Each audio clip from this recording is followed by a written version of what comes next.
കോതമംഗലത്തെ 23-കാരി ആത്മഹത്യ ചെയ്ത കേസിൽ ഒന്നാം പ്രതി റമീസിന്റെ മാതാപിതാക്കളെ ഇന്ന് അറസ്റ്റ് ചെയ്യുമെന്ന് സൂചന. ആത്മഹത്യാ പ്രേരണാകുറ്റം ചുമത്തിയാവും അറസ്റ്റ് ചെയ്യുക. റമീസിന്റെ മാതാപിതാക്കൾ നിലവിൽ പോലീസ് നിരീക്ഷണത്തിലാണെന്നാണ് നമുക്ക് കിട്ടുന്ന വിവരം. NIA അന്വേഷണം വേണമെന്ന ആവശ്യത്തിൽ ഉറച്ച പെൺകുട്ടിയുടെ കുടുംബം ഇതിലൊരു ലവ് ജിഹാദ് ഉൾപ്പെട്ടിട്ടുണ്ട് എന്ന് പറഞ്ഞാണ് ഇപ്പോൾ മുഖ്യമന്ത്രിക്കൊക്കെ പരാതി സമർപ്പിച്ചിരിക്കുന്ന കുടുംബം. റിമാൻഡിലുള്ള റമീസിനെ ഇന്ന് കസ്റ്റഡിയിൽ വാങ്ങും. ലാൽകൃഷ്ണൻ തൊടുപുഴയിൽ ചേരും. ഗുഡ് മോർണിംഗ് ലാൽകൃഷ്ണൻ, കൂടുതൽ വിവരങ്ങൾ എന്തൊക്കെയാണ്? ശരിക്കും ഇതിനുള്ളിൽ ലവ് ജിഹാദ് ഉണ്ട് എന്ന വാദഗതി കോതമംഗലത്ത് ശക്തിപ്പെടുന്നുണ്ടോ? തീർച്ചയായിട്ടും ഇന്നലെ BJPയുടെ പ്രതിഷേധത്തിലടക്കം ആ കാര്യങ്ങളാണ് പ്രധാനമായിട്ടും ഉന്നയിച്ചത്. മാത്രമല്ല, പെൺകുട്ടിയുടെ സഹോദരൻ പറയുന്ന പ്രധാനപ്പെട്ട ആരോപണം തന്നെ അത്തരത്തിലൊന്നാണ്. ഈ കേസുമായി ബന്ധപ്പെട്ടുകൊണ്ട് നിലവിൽ പോലീസ് സ്വമേധയാ എടുത്ത ഒരു അസ്വാഭാവിക മരണത്തിൻ്റെ കേസ് അത് മുന്നോട്ട് പുരോഗമിക്കുമ്പോഴാണ് ആത്മഹത്യാ പ്രേരണ കുറ്റം അടക്കമുള്ള കാര്യങ്ങൾ നിലനിൽക്കുന്നത്. പക്ഷേ പെൺകുട്ടിയുടെ കുടുംബം ആദ്യഘട്ടം മുതൽ പറയുന്ന പ്രധാനപ്പെട്ട കാര്യം, നിർബന്ധിച്ച് മതം മാറ്റാൻ പറഞ്ഞതിന് പിന്നിലുള്ള കാര്യങ്ങൾ കൂടി അന്വേഷിക്കണം, അത് അന്വേഷണത്തിൻ്റെ ഭാഗമാകണം എന്നുള്ളതാണ്. ആ സമയത്ത് പോലീസ് സ്വീകരിച്ച നിലപാട് എന്ന് പറയുന്നത് സ്വാഭാവികമായിട്ടും ആ അന്വേഷണത്തിൻ്റെ പരിധിയിൽ അത് വരും എന്നുള്ളതാണ്. പക്ഷേ ഇന്നലെ അടക്കം പ്രത്യേക അന്വേഷണ സംഘം തീരുമാനിച്ചത് ഇതിൽ കൃത്യമായൊരു നിയമോപദേശത്തിൻ്റെ അടിസ്ഥാനത്തിൽ മതി അന്വേഷണം എന്നുള്ളതാണ്. പ്രത്യേകിച്ച് നിർബന്ധിച്ച് മതപരിവർത്തനം നടത്തിയ കാര്യത്തിലടക്കം നടപടി വേണം, അല്ലെങ്കിൽ കേസ് എടുക്കണം എന്ന കാര്യത്തിൽ ആലോചിച്ച് തീരുമാനിച്ചാൽ മതി എന്ന നിലപാടാണ് സ്വീകരിച്ചിരുന്നത്.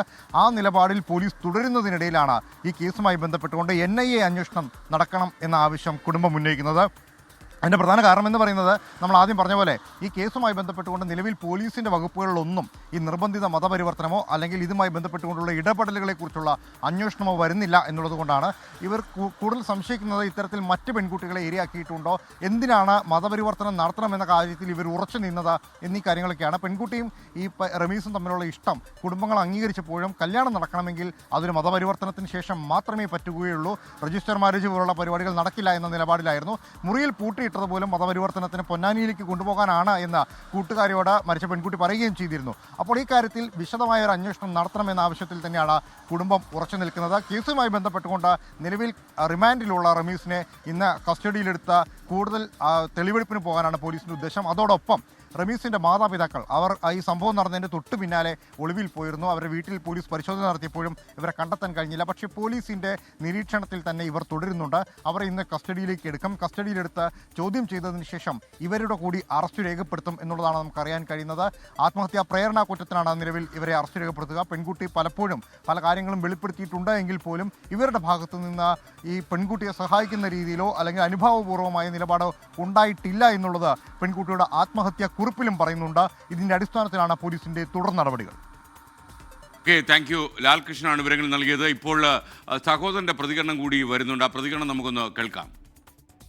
സംശയമുള്ളതുകൊണ്ടാണ് നമ്മളിങ്ങനെ കൊടുക്കാമെന്ന് പറഞ്ഞപ്പോൾ നമ്മളും സമ്മതിച്ച് കൊടുക്കാമെന്ന് പറഞ്ഞ് മൊഴിയെടുത്തപ്പോൾ മതം മാറുന്ന കേസിനെ കുറിച്ച് തന്നെയാണ് പറഞ്ഞത്. അവരത് കറക്റ്റായിട്ട് എഴുതിക്കൊണ്ടും പോലില്ല, മൊഴി കറക്റ്റായിട്ട് തന്നെ എഴുതിക്കൊണ്ടു.